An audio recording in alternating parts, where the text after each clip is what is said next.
जय हिंद, जय भारत, नमस्कार। उम्मीद है आप सब बहुत अच्छे होंगे, स्वस्थ होंगे। दोस्तों, आज की इस सेशन में हम बात करने वाले हैं unit number 8 marketing management, useful for UGC NET commerce and management, also for assistant professor commerce and management and PGT commerce and management. Estate PGT के लिए भी बहुत इंपॉर्टेंट रहने वाला है। इस सेशन में हम कंप्लीट मार्केटिंग मैनेजमेंट को कवर करेंगे विद शॉर्ट नोट टाइप में। एक्सप्लेनेशन कंप्लीट रहेगा बट इन शॉर्ट वे, ठीक है। मैं इस पूरे मार्केटिंग मैनेजमेंट को 40 क्वेश्चंस के बेस पे मैंने इसको डिवाइड किया है और वीडियो ज़्यादा लंबा नहीं खींचे, इसलिए जस्ट शॉर्ट वे में हम इस पूरे सेशन को कंप्लीट करेंगे ताकि कम टाइम में आपको ज़्यादा मटेरियल मिल सके। So let's start the session. The 100% syllabus covered होगा इसके अंदर in a single class in short note forms. From this session you will get 16 to 20 marks, means 8 to 10 question जो है इस यूनिट से नॉर्मली पूछे जाते हैं और वो आप इससे कवर कर सकते हैं, specially in UGC NET commerce and management. ठीक, so let's start. First, marketing management आपको बताना चाहिए इसकी डेफिनेशन क्या है। Marketing refer to the activities a company undertakes to promote the buying और selling of its products and और services. It includes advertising and allows business to sell products and services to consumers, other business and organization। Means इसके अंदर क्या होता है, buying and selling activity को इसके अंदर इंक्लूड किया जाता है। Understood. It includes the activities, कौन कौन सी एक्टिविटीज होती हैं, planning, organising, directing and controlling. Means PODC आप इसको याद कर सकते हैं, PODC, planning, organising, directing and control. Father of marketing management normally पूछ लिया जाता है एग्जामिनेशन में, specially in objective type, Philip Kotler. ठीक, नेक्स्ट जो मोस्ट इंपॉर्टेंट क्वेश्चन है वो 4P किसके द्वारा दिए गए थे, MC कार्थी। कौन कौन से 4P थे, product, price, place and promotion.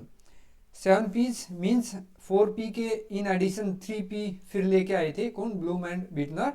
कौन कौन से वो थे, people, product, process and physical evidence. ठीक है, यहाँ पे कई बार कोई दूसरा इंक्लूड कर दिया जाता है, उसको आप आइडेंटिफाई करना होता है। मीन्स मिस मैच में कई बार पूछ लिया जाता है कि इनमें से कौन 7P के अंदर नहीं है, या तो जो एडिशनल 3P हो वो कौन कौन से हैं। ठीक है, आपको याद करना, people, process and physical evidence. What is flexi marketing, जिस नाम से पता चल रहा है, flexi means flexible. The different place price is charge for different customer to produce short term profit. Short term profit आपको प्रोड्यूस करने के लिए आपको अपनी मार्केट को सेगमेंट में डिवाइड करना होता है। मींस किसी कस्टमर से आपको ज़्यादा चार्ज करना होता है, किसी से कम। वो depend upon the capacity, paying capacity of that particular customer. Understood, specially for the short term. Green marketing नाम से पता चल रहा है, product for safety of environment के लिए। होलिस्टिक मार्केटिंग मींस जब सभी डिपार्टमेंट एक साथ मिलके कोई मार्केटिंग करते हैं उसको बोलते हैं holistic marketing. Different departments comes together working with collaboration. Gorilla marketing means जब आप एडवर्टीजमेंट और other interaction like personal selling, ठीक है, ये सब जब अपने काम, नाम, दंड, वे जो भी है वो सब अपनाते हैं, उसको बोलते हैं गोरिल्ला मार्केटिंग। ठीक है, uses advertisement and other interaction to promote products. Means अपने प्रोडक्ट को आपको प्रमोट करने के लिए आप पर्सनल सेलिंग भी करते हैं, फेस टू फेस। ठीक है, उसके बाद न्यूज़पेपर में, फिर टीवी पे, हर टाइप की आप एडवर्टीजमेंट का सहारा लेते हैं, उसको बोलते हैं गोरिल्ला मार्केटिंग। पॉपुलराइज बाई किसके द्वारा दिया गया था, जे कॉर्नार्ड लेविंसन्स।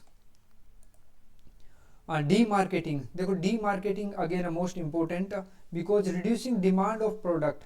आप अपने प्रोडक्ट की डिमांड को कम कर रहे हैं। क्यों कर रहे हैं, क्योंकि हो सकता है वो आपका जो प्रोडक्ट है वो अभी एग्जिस्टेंस में नहीं हो, वो ऑब्सोल्यूट हो गया हो, वो जो आपका आइटम है due to change in preference और टेस्ट, और या तो फिर styles, lifestyle of the customer, वो उसके रीज़न से वो आइटम अभी आगे उसकी सेल, उसकी डिमांड नहीं है, उस वजह से आप उसको क्या कर रहे हैं, फर्दर डीमार्केटिंग करें। उससे और आप क्या फ़ायदा उठा सकते हैं, क्योंकि आप इस प्रोडक्ट की डीमार्केटिंग करें, but at the same time आप किसी और दूसरे प्रोडक्ट की क्या करें, उसकी एडवर्टीजमेंट आप कर सकते हैं। Product for promotion of other product, और product is not sales to consumer, not safe to consume like alcohol, ठीक है। Not safe to consume like alcohol means या तो आपका जो रीज़न है डीमार्केटिंग करने का आइटम, पहला जो मैंने बताया कि उसका अभी फर्दर डिमांड नहीं है due to various reason. Second, आप किसी दूसरे अपने आइटम को प्रमोट करना चाह रहे हैं उसकी वजह से, उसका सहारा लेके, ठीक है। थर्ड, वो जो प्रोडक्ट है हो सकता है वो नॉट सेफ, वो हेल्दी नहीं है, हेल्थ के लिए सेफ नहीं है, इसलिए लाइक फॉर अल्कोहल, सिगरेट, बीड़ी, इस हिसाब से उसको आप डीमार्केटिंग करना चाहेंगे। सिंक्रो मार्केटिंग मींस, सिंक्रो जिस नाम से पता चल रहा है एक के साथ दूसरा, synchronisation to create demand during off season giving discount. आपका ऑफ सीजन है, फॉर एन एग्जांपल अभी विंटर चल रहा है, तो जो समर सीजन का जो आइटम है, कपड़ा है, उसको आप क्या करना चाहेंगे, अभी हैवी डिस्काउंट देकर उसको निकालना चाहेंगे, उसकी डिमांड को बढ़ाना चाहेंगे। Marketing positioning, customer perception for any brand. Next, product line expansion, एक होता है एक्सपेंशन, एक contraction. Expansion means new product line is added to existing line, ठीक। Contraction to cut product line from the existing line. Again फिर इसके अंदर होता है trading up and down. Trading up means high जो प्राइस का product है उसको आप मार्केट में लेके आ रहे हैं, और डाउन मींस लो प्राइस का प्रोडक्ट आप अगेन ऐड करें अपने प्रोडक्ट के साथ, एग्जिस्टिंग प्रोडक्ट के साथ। What are 5 levels of products, products के 5 लेवल कौन कौन से हैं, देखो। नंबर 1, कोर बेनिफिट्स, जो बेसिक जो बेनिफिट्स देते हैं। For an example, if you are buying a car means आपका जो कोर बेनिफिट है वो है, आप बेसिकली आपको कार चाहिए, किसके लिए चाहिए, to get from one place to another place के लिए जाने के लिए, ठीक।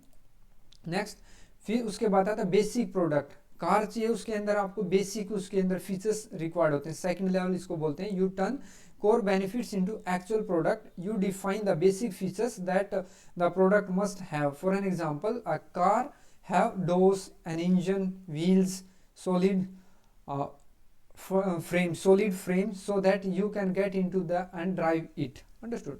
Next, expected product means basic से ज़्यादा थोड़ा सा आप एक्सपेक्ट करेंगे कि इसके अंदर ये फीचर्स बेसिकली होने चाहिए। Basic product is the set of attributes और features that customers expect from they purchase the product. Means जो बेसिक के बाद जो थर्ड स्टेप आता है उसके अंदर आता है एक्सपेक्टेड प्रोडक्ट। एग्जाम्पल के तौर पे you might expect a new car to have air bags होने चाहिए उसके अंदर, एंटी लॉक ब्रेक्स होने चाहिए, अप टू डेट होना चाहिए, मीडिया प्लेयर वगैरह उसके अंदर, यहाँ पे नेविगेशन सिस्टम उसके अंदर इंक्लूड होना चाहिए, ठीक। उसके बाद आता है ऑगमेंटेड प्रोडक्ट। अगेन एक्सपेक्टेड से फिर थोड़ा सा ज़्यादा एडवांस आप बोल सकते हैं, ज़्यादा फीचर्स बोल सकते हैं, उसको बोलते हैं ऑगमेंटेड। एग्जाम्पल के तौर पर जैसे एक कार थी, उसके बाद आप क्या सोच रहेंगे, टॉप ऑफ रेंज टायर जो उसकी रेंज अच्छी हो, साइड एयर बैग्स भी होने। आप स्टार्टिंग में अपने ऑगमेंटेड से पहले आपने जब एक्सपेक्टेड देखा था उसमें बोला आपने कि एयर बैग्स होने चाहिए जो फ्रंट दो ड्राइवर एंड को ड्राइवर के पास। उसके बाद जब ऑगमेंटेड में आप जाएंगे तो आप सोचेंगे कि साइड में भी एयर बैग्स यहाँ पे होने चाहिए, टायर की अच्छी क्वालिटी होनी चाहिए, सेल्फ डिफ्रोस्टिंग विंडशील्ड होना चाहिए। अंडरस्टूड? उसके बाद आता है potential. Again the higher stage is known as the potential. Potential के अंदर क्या आ जाता है कि potential products extension could include app और स्मार्टफोन्स, ठीक है। आप एक्सपेक्ट कर सकते हैं कि बाई करने के बाद जो इसकी सर्विस क्वालिटी है वो अच्छी होनी चाहिए, ठीक है। अब means post selling, post buying आप इसकी सर्विस की उम्मीद करते हैं। और न्यू इंजन डिज़ाइन, उसका डिज़ाइन थोड़ा उसका लुक जो एडवांस होना चाहिए, न्यू टेक्नोलॉजी उसके अंदर रिक्वायर्ड होनी चाहिए। अंडरस्टूड? नेक्स्ट आता है टेरिटरी पैकेजिंग। टेरिटरी जैसे नाम से पता चल रहा है, इस मीन्स ये शिपिंग के लिए, किसके लिए, शिपिंग। जैसे हम बोलते हैं ना हमारी टेरिटरी, इंडिया की टेरिटरी मीन्स बाउंड्री जो है, उससे आप इसको कोरिलेट करके याद कर सकते हैं। Means specially for shipping and efficiently handling large quantities in case transportation of goods by shipping by ship. Co branding, it is also called dual branding और ब्रांड बंडलिंग। मीन्स जब दो या दो से अधिक ब्रांड एक साथ मिल के मार्केट में आती है उसको बोलते हैं को ब्रांडिंग। डिफ्रेंशिएटेड ब्रांडिंग मीन्स आपकी ब्रांड जो वो यूनिक है, बाकी जो अवेलेबल मार्केट में जो प्रोडक्ट हैं उनसे जो आपकी ब्रांड है वो यूनिक है, इन यूनिक में भी इन terms of features, in terms of colour, in terms of your packing, in terms of price also. Understood? Different और unique from others, it reduces competition, जिससे कि कंपटीशन रिड्यूस होगा और आपके प्रोडक्ट की डिमांड मार्केट में बढ़ जाती है. Understood. Next, individual branding. Individual branding means do not connect to names of existing brand, it has unique name. Unique आपका जब नेम होता है उसको बोलते हैं individual branding. Then brand equity, perceived value of brand, additional income expected from branded product over unbranded product. जब customer के mind में ये परसेप्शन आता है कि एक प्रोडक्ट ब्रांड की है एक अनब्रांडेड है, सो वो क्या करेंगे, उनका जो परसेप्शन होगा, उनकी जो थिंकिंग होगी, उनका जो नज़रिया होगा किसके प्रति ज़्यादा होगा, ब्रांडेड के प्रति. भले ही ब्रांडेड से अनब्रांडेड की क्वालिटी अच्छी है बट वो किसको प्रेफर करेंगे खरीदना, ब्रांडेड को, क्योंकि उनका विश्वास होता है, फेथ होता है उसके प्रति. ठीक है. It is measure of brands worth के लिए. अंडरस्टूड. पुश स्ट्रेटजी, एक होता है पुश स्ट्रेटजी, एक होता है पुल स्ट्रेटजी. पुल मीन्स अट्रैक्टिव, पुश मीन्स आप जबरदस्ती उसको थोप रहे हैं किसी दूसरे के ऊपर. ठीक है. Company takes product through intermediaries to the final consumer to promote product through various promotional activities. And pull strategy to generate demand for a particular product or service so that consumer itself want product, कि consumer अपने आप उस product को लेने के लिए आपके पास आए, न कि आप उसको बेचने के लिए कंज्यूमर के पास जाएं. ठीक है. It is done through social networking, media coverage, strategic placement of product, worth of mouth. What is brand? Brand is a product name है. ये बहुत बार पूछ लिया जाता है डायरेक्ट कि ब्रांड क्या है, एक इमेज है, परसेप्शन है, प्रोडक्ट नेम है. ठीक है. ये प्रोडक्ट नेम होता है. Process of new product development बहुत इंपॉर्टेंट है, ऑलवेज पूछा ही जाता है एग्जाम में, स्पेशली इन यूजीसी नेट. इसकी प्रोसेस पूछ ली जाती है, कोई 2-3 दे देंगे, उसके बाद उनकी सीक्वेंस आपसे पूछ लेंगे. सबसे पहले क्या होता है, आइडिया जनरेशन. सबसे पहले आपके दिमाग में यदि आप किसी न्यू प्रोडक्ट को लेके आना चाहते हैं, उसका डेवलपमेंट चाहते हैं, सबसे पहले आपके अंदर आइडिया आएगा, आइडिया जनरेशन. उसके बाद जो आइडिया है उसका कंसेप्ट टेस्टिंग होगा. ठीक है. उसके बाद मार्केट स्ट्रेटजी आप उसके ऊपर डेवलप करेंगे. देन बिजनेस एनालिसिस उसका होगा, प्रोडक्ट डेवलपमेंट होगा, टेस्ट मार्केटिंग. उसके बाद ही आप उसको कमर्शलाइजेशन मीन्स बेचने के लिए लेके आएंगे. Then review of marketing performance, feedback लेंगे कस्टमर से. Understood. So next, product life cycle theory is given by Raymond Vernon. ये बहुत बार पूछ लिया जाता है डायरेक्टली कि प्रोडक्ट लाइफ साइकिल PLC किसके द्वारा दी गई है. Means Raymond. आप इसको कैसे याद कर सकते हैं कि रेमंड की नॉर्मल जो कपड़ा था वो अच्छा होता है. सो प्रोडक्ट लाइफ से आप इसको याद कर सकते हैं कि रेमंड का जो कपड़ा है उसका लाइफ ज़्यादा है. Product life cycle is related to Raymond. What is the product life cycle? Product life cycle होता क्या है? मीन्स जब एक प्रोडक्ट मार्केट में आता है, इंट्रोडक्शन से लेके डिक्लाइन स्टेज तक उसको एक साइकिल होता है. लाइक सबसे पहले इंट्रोडक्शन, उसके बाद ग्रोथ स्टेज, ग्रोथ के बाद फिर क्या आएगा, मैच्योरिटी, फिर सैचुरेशन, फिर डिक्लाइन स्टेज. अंडरस्टूड. इस हिसाब से ये प्रोडक्ट लाइफ साइकिल होता है. Like the product life cycle is use to divide the life of a product from beginning to end. In the first stage the product is imagined for the first time. Then it is introduced to the market. The product has to make it way into the market to maximize its potential. Say the market, eventually the product declines as better options are introduced. क्यों? क्योंकि यदि किसी आपके substitute ने, आपके competitor ने या आपने ही कोई बेटर प्रोडक्ट लेके आगे विद लेटेस्ट टेक्नोलॉजी, देन उस प्रोडक्ट की डिमांड जो लेटर ऑन जो एग्जिस्टिंग प्रोडक्ट आपका है उसकी डिमांड धीरे धीरे कम होती जाती है. ठीक. Next, the 4 stages of product life cycle कौन कौन सी होती हैं? इंट्रोडक्शन या डेवलपमेंट स्टेज बोल सकते हैं. इनिशियल जो स्टेज है, फर्स्ट स्टेज इसको बोल सकते हैं आप, development stage and introduction stage. इनको यदि 5 स्टेज में कन्वर्ट करेंगे तो ये फर्स्ट होगी, ये सेकंड होगी, बट बेसिकली 4 स्टेज के नाम से इसको जाना जाता है. This is the process of figuring out what type of product you want to introduce in the market. Next, growth stage. After you have introduced the market to the product for the first time, he will watch the product become more popular and profit is maximized at this stage. Growth stage में product का जो profit है वो maximise होता है। Reason being क्योंकि growth stage में आपको ज़्यादा एडवर्टीजमेंट की रिक्वायरमेंट नहीं होती है। कस्टमर अपने आप आपके पास आते हैं, आपका जो सेल्स है वो मैक्सिमाइज लेवल पे हो जाता है। मैक्सिमम मीन्स आपका इंक्रीजिंग लेवल पे हो जाता है, जो आपका सेल है वो बढ़ता जाता है। बढ़ता जाएगा तो जो फिक्स कॉस्ट हैं वो आपके रिमेन सेम रहेंगे। Only and only marginal cost आपको you have to pay, you have to charge against that particular product, and fix cost remain same in whole और in terms of per quantity reduce. You need to focus on your promotional strategy and growth marketing to generate as much interest in your product as possible.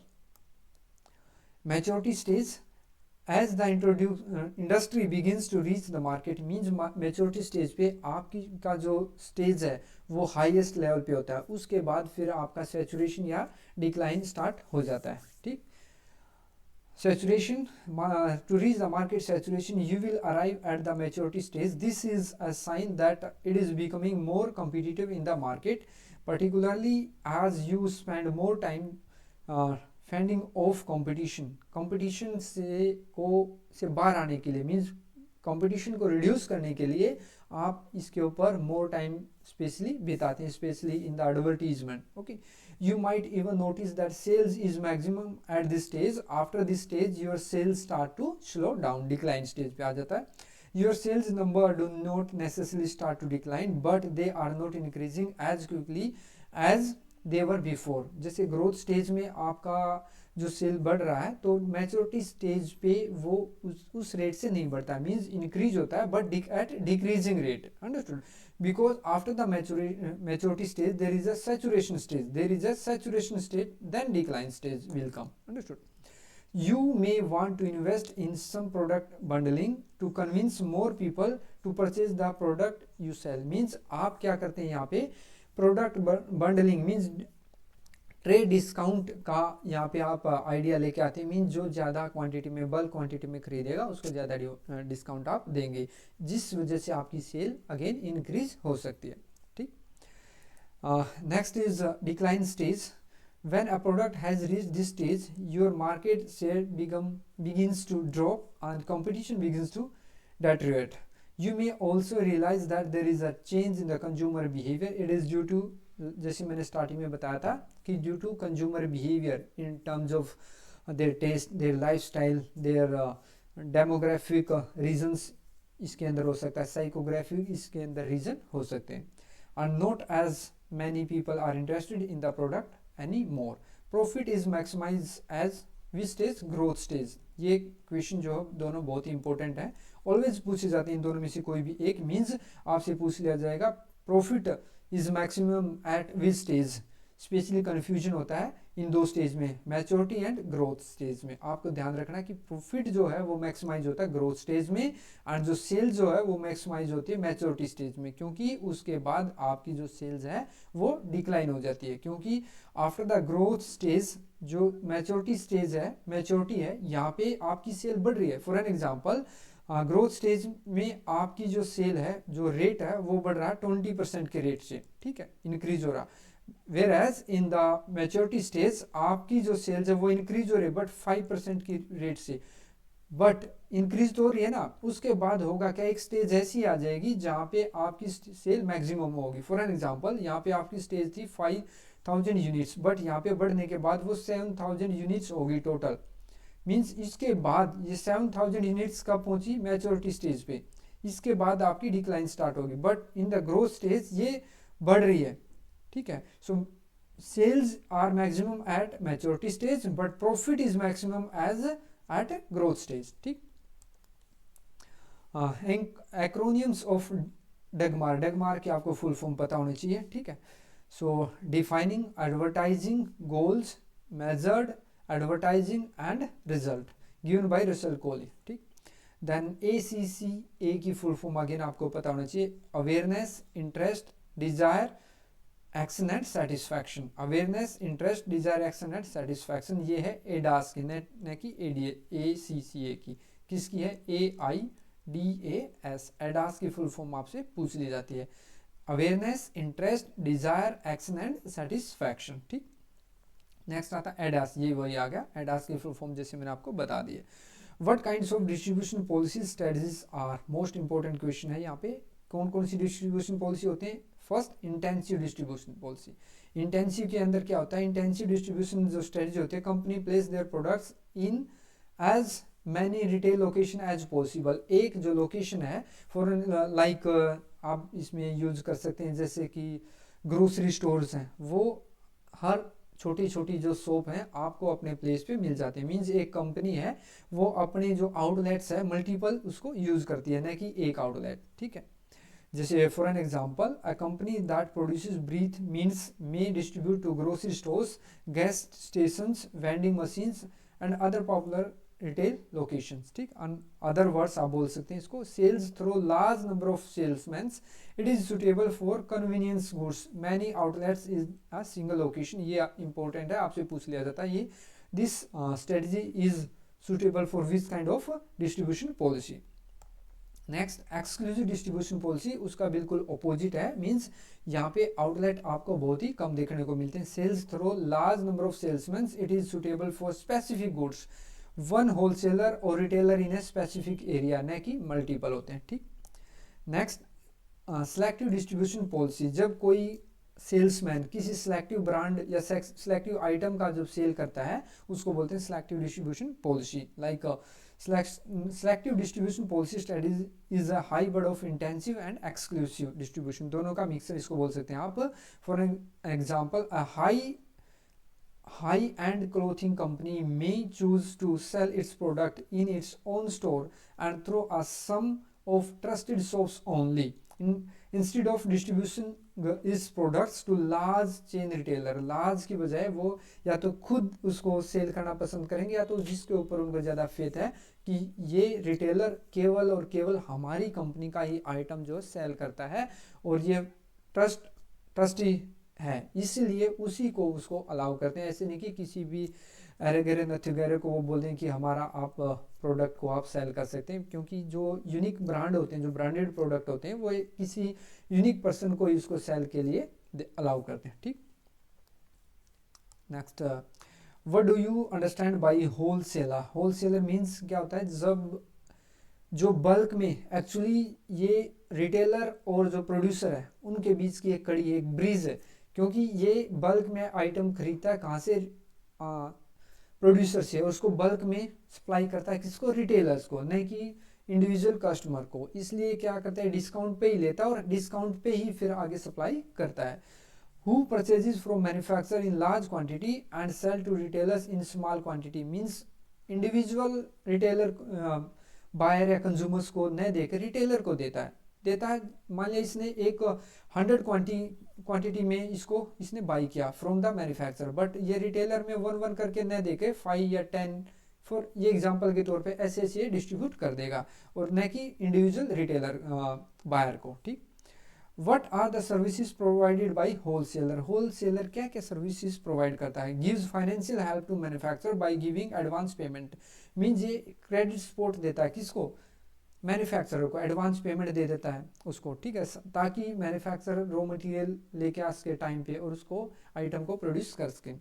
Gives credit facility to retailer, retailer को उधार पे item को बेच सकता है, और जो manufacturer उसको एडवांस पेमेंट ये देता है। ठीक, next, what is retailer. Retailer फिर क्या होता है, जो होलसेलर से माल खरीदता है उसके बाद वो मार्केट में कंज्यूमर्स को 1 by 1 करके उनको डिस्ट्रीब्यूट करता है। Retailer a person or a business that sells small quantities of goods to customers for actual use। ठीक, what are the types of retailer, retailer के क्या क्या टाइप्स हो सकते हैं। सबसे पहले departmental store. Departmental store means एक ही रूफ के नीचे आपको बहुत सारे आइटम मिल जाते हैं, many goods under one roof, cloth, watches, footwear, perfume, इस टाइप का जो स्टोर होते हैं, लाइक ग्रोसरी स्टोर भी आप इसको बोल सकते हैं, उसको बोलते हैं डिपार्टमेंटल स्टोर।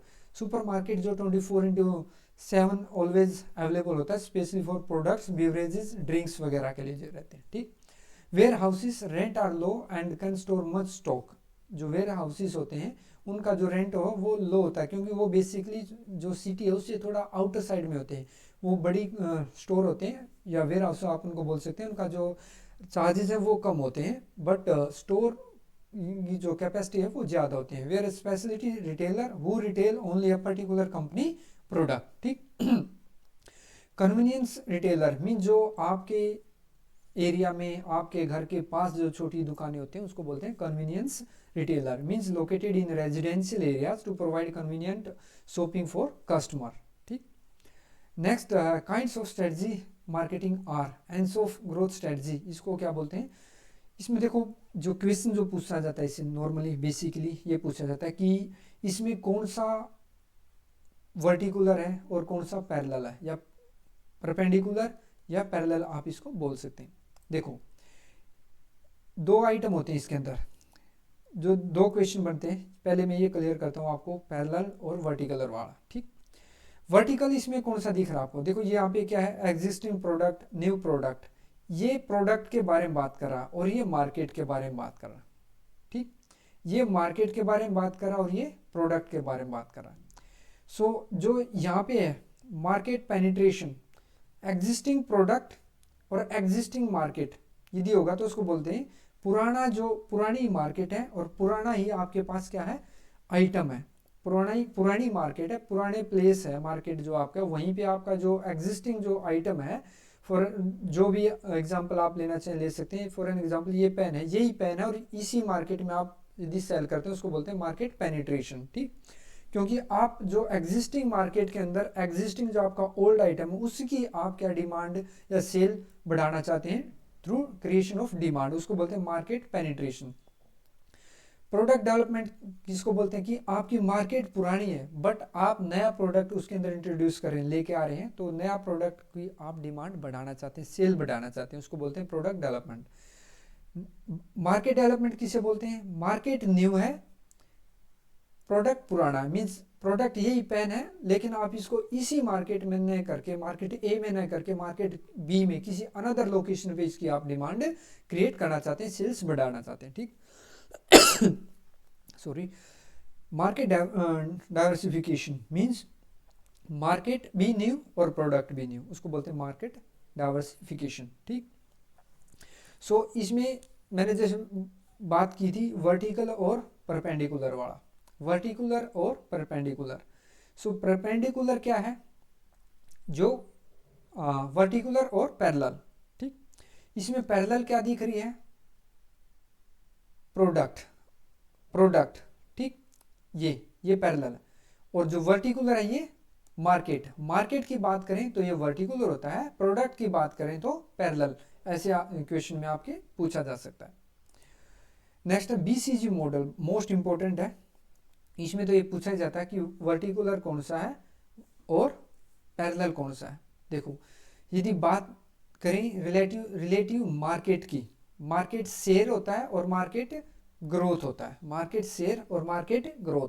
यदि बात की जाए मार्केट ग्रोथ तो ये वर्टिकुलर होता है, और बात की जाए मार्केट शेयर की ये क्या होता है, पैरेलल होता है, ठीक। अब बात कर लेते हैं ये स्टार किसे बोलते हैं, जब हाई आपका शेयर प्राइस है और मार्केट ग्रोथ भी हाई है उसको बोलते हैं स्टार।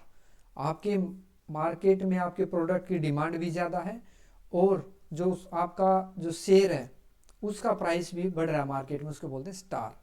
क्वेश्चन मार्क किसे बोलते हैं, क्वेश्चन मार्क किसे बोलते हैं, जब आपके मार्केट जो शेयर है उसकी वैल्यू कम हो रही है इवन आफ्टर दैट कि आपकी ग्रोथ बढ़ रही है, उसको बोलते हैं क्वेश्चन मार्क। कि रीजन क्या है कि आपकी ग्रोथ बढ़ रही है लेकिन उस बावजूद उसके आपका जो मार्केट शेयर है, relative price of market share is not much high as comparison to market growth.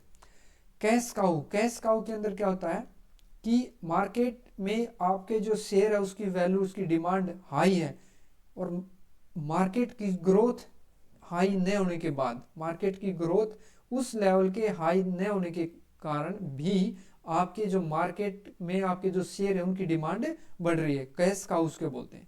Dog means आपके मार्केट शेयर की वैल्यू डाउन है और मार्केट ग्रोथ भी डाउन है, उसको बोलते हैं डॉग्स, ठीक। Porter's generic strategy by Michael Porter, most important पूछा जाता है। ये इसकी जो 3 स्ट्रेटजी है कौन कौन सी है, कॉस्ट लीडरशिप मींस आपकी जो आइटम है उसकी कॉस्ट लो होनी चाहिए, यदि लो है in comparison to other products in the market, means उसकी वजह से आपकी सेल ज़्यादा होगी। कॉस्ट लीडरशिप, ठीक।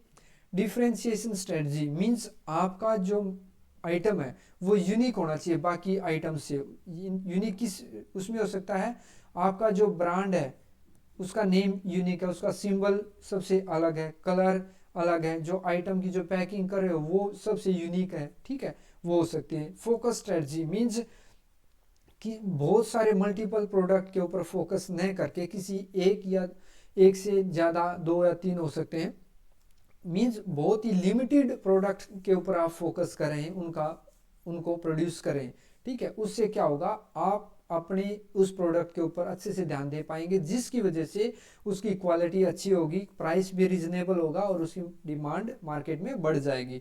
Focus only a single product segment in the industry, ठीक।